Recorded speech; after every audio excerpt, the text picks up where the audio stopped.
Prvo, iznenađen sam. Prvo sam, ja sam iznenađen da ti ljudi koji 22 godine vode grad, ne znaju kako grad funkcioniše. Dajte prvo ljudi da se nauče malo znanja. Ja razumijem da novi predsjednik Skupštine možda se uhodava u sve ovo, pa on može pogriješiti, ali mi je žao da bude plod neznanja tuđeg ili nagovaranja tuđeg. Prvo, predlagač u gradu Banja Luci je gradonačelnik. Ovdje jasno kada fino pročitate, ne treba čovjek biti puno pametan, nego samo malo čitati. Član 67 stav 1.8 statuta grada kaže da gradonačelnik donosi pravilnik o unutrašnjoj sistematizaciji i organizaciji. Pa sam ja gradonačelnik. Što ne bi ovo donio ako mogu donijeti? Šta je problem? Gradonačelnik je predlagač akata i potpisnik akata. Dakle, sve što hoće da stavi na skupštinu mora i kod mene da potpiše. Ali ja mogu da čekam, mogu da požurim. Šta je to problem? Gdje je ta inspekcija? Ja volio sad da dođu da vi to sve snimite. Ja mislim samo da se oni boje inspekcije s kontra strane. Ali za mene ovo smiješno, vjerujte, to je samo moja dobra volja da ja danas odgovorim na ovakve potpuno nebitne insinuacije. Ljudi, ako ovakva opozicija bude, mi ćemo 300 godina voditi ovaj grad. Kakve to smiješne stvari pričaju? To nema veze sa realnosti. Dakle, sve je urađeno onako kako treba. Dalje da vas pitam, šta je problem te sistematizacije? Nova sistematizacija, oprostite vi iz Blica. Ja rekao, bit će 8 odjeljenja, bit će 7. To sam pogrešio. Vidjeli smo da još možemo smanjiti. Moj prijedlog je 7, 5 odjeljenja manje. Kome smeta 5 odjeljenja manje? 5 načelnika manje, 5 automobila manje. Ljudi moji, šta je? Pa najskromnija gradska uprava, najštedljivija gradska uprava. Radojčić je ljudi stavio tih odjeljenja, pa ljudi moji, Istanbul bi pozavili. Mexico City, Tokio. 12 odjeljenja mi stavili 7 i oni se bune. Ja ne mogu da vjerujem u čemu je problem. Mogu vam reći šta sam još uradio. Prijedlog sistematizacije sam dao svakom odjeljenju da da svoje mišljenje. Da ne bude plod samo našeg razmišljanja iz mog tima, nego da svi o tom mogu razmišljati. Znate gdje ste sad kad sam izašao sa sastanka? Razgovarao sam, zakazao sam sastanak. Mogu vam reći? Sa radnicima u odjeljenjima koji imaju najveću platu i najnižu platu. I znate šta ću po prvi put uvesti? Do sad su načelnici ocjenjivali šefove odsjeka, njihov rad, a šefovi odsjeka su ocjenjivali rad zaposlenih u tom odsjeku. A sad ja kažem, Bog me sad, i svi dole radnici ocjenjuju šefove, a šefovi načelnike na kraju svi mene. Interno da vidimo ko kako radi. Jer su ovdje naši vrijedni radnici zazirali od šefova odsjeka u nekom smislu te riječi ili od načelnika. I znate šta sam rekao još jednu stvar? Svaki načelnik koga lično postoji može biti čovjek koji će odmah sutra biti smijenjen ako ne bude radio kako treba. To su neke ključne stvari. Šta smo dobili? Kaže, nek Stani Vuković, sram ga bilo, nek odmah dostavi ljude koji stavio za potpisnike. Pa ne može biti skupština grada obezglavljena, desio se ovaj tranzicioni period. A mogu vam reći što nemamo skupštine grada. Ko će nam kažem što nemamo skupštine, ja sam predlagao skupštinu grada 12. 11. januara. Kažu, odbornici, izlanu se ovaj čovjek što vodi skupštinu, kaže, ma neki idu na Jahornu i tako dalje. Ne, zbog tog skupštine. A mi trebali da brzo, ljudi odu na Kitzbühel, malo skijanje, kopaonici, zbog tog nema skupštine. I sad Draško kriv. Aj pohvatajte odbornike u Banja Luci, im koliko ih je u Banja Luci. Ja sam u Banja Luci radim. Ljudi skijaju. Važnije da skije, sad ja čekam da on dođu skijeti i da proslavi ovo što treba, pa ću mi na skupštinu. Ja sam bio korektan prema gospodinu predsjedniku skupštine. Vrlo korektan. Znate šta sam mu rekao? Da smo lijep sastanak. Kaže, Draško, hoćeš ti meni dozvoliti da ja svoj kabinet i sistematizaciju? Tu ja kažem, naravno. I znate šta je Draško rekao? Pa rekao sam, gospodine predsjedniče, naravno. Dajte im vaš prijedlog kako vi vidite vašu službu koju vi vodite i mi ćemo to da usvojimo. Kažu, nikad služba stručna nije bila pod kabinetom gradonačelnika. Onda nisi čitao sistematizaciju. To nisam ja predložio. A napravit ću jedan odsjek manji u svom kabinetu. I tu ćemo praviti uštedu. 2 odsjeka spojiti u jedan. Više neće biti 9 nego 8. A stručna služba skupštine je bila pod ingerencijom kabineta gradonačelnika.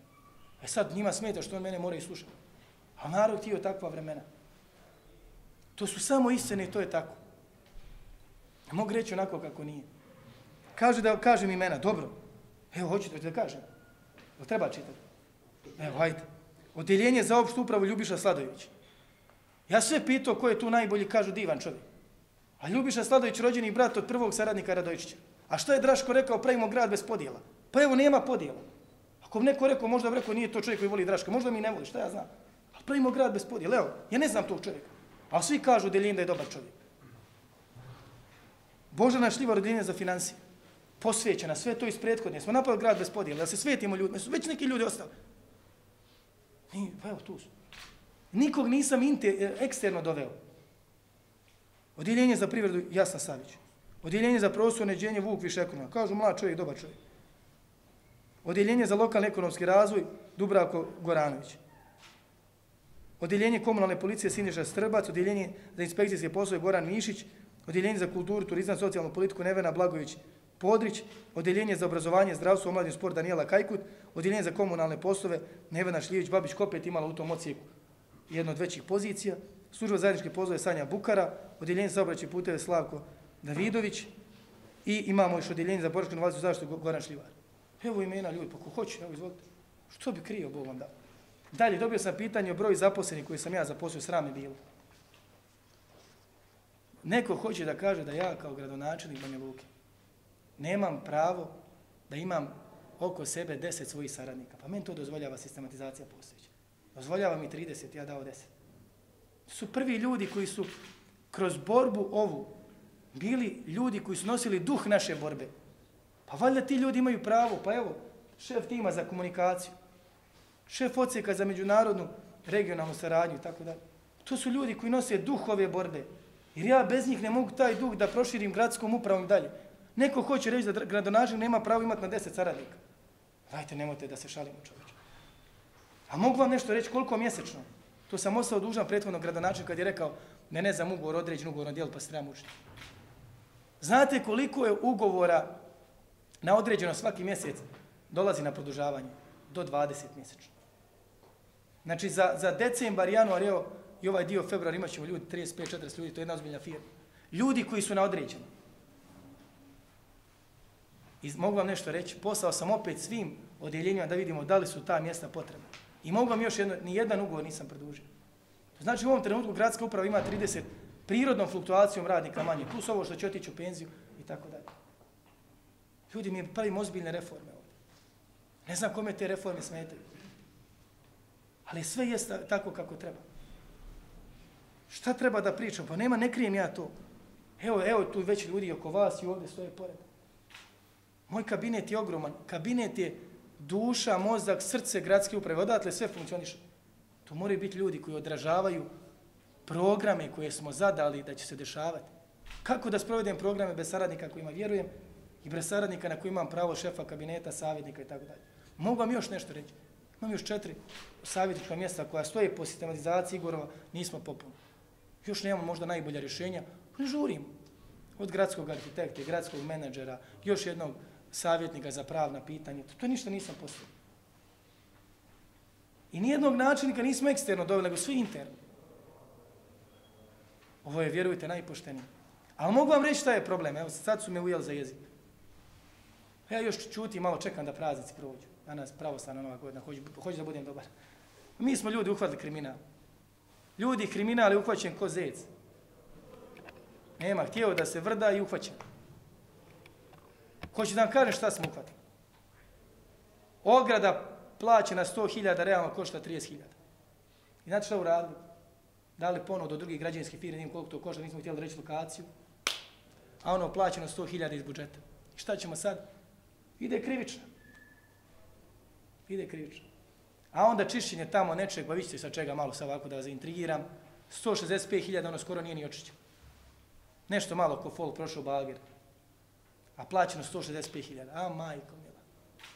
Pa kad krenu krivične, pa ako institucije budu radile, pa zatvor. Pa da imamo ko će onda da krade. To njih boli. A taj gospodin Topić, koji se ovdje malo obraćao, ja isto hoću da budem kulturan, šta ću? Pa on je kralj onih ugovora direktnih sporazuma. Sve do 6.000. I nastrič na 6.000, i kontejner 6.000, i čišćenje. Sve mu je 6.000. Pa mu ostao studentski bez krova, pa bio kabriolet, pa jedva popravio. I ti su mu rado bili nešto do 6. Sve mu do 6.000.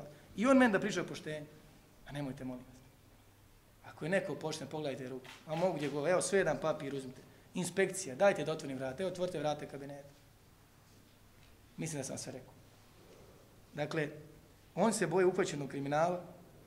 Ja sam vam rekao, čekam samo da praznici prođu, ali morat ću možda i prije Jovandana. Iako mi je to slava, prije ću morat sve reći. Idu krivične, već su spremne. Čeka krivična i onog ljepotana. Afana. Ajoj. Šta smo sve tamo vidjeli? Pa so košta, znate, najskuplje kole u regionu su nam bilo Afana. Nema, to je kola, ljudi moji, pa ko da je direktno direktor ovdje dostavio. Onaj generalni Coca-Cola. Kvalitetno. Sve ćemo to polako, pa revizija radi, ne možemo stići. Morat ćemo angažovati još ljudi u timu za reviziju. Ali si interes tim za reviziju. Pola ugovora ljudi rade pro bono, drugi dio radi kroz ugovor o dijelu i to je to. Naravno, neki ne mogu se, neki radi profesionalno, neki su napustili svoja radna mjesta da bi radili ozbiljnu reviziju. A treći dio ljudi je direktno zaposleni u gradskoj upravi, koji imaju svoju platu i ništa ne. To je opet najskromniji urad, ne može jeftiniji. Ako neko može jeftinije, ja ću, nek mi da ponudu. Ali naravno ne mogu biti njegovi ljudi. Eto, toliko. Ima li još neko pitanje? Sve ljudi ispričano ko priča.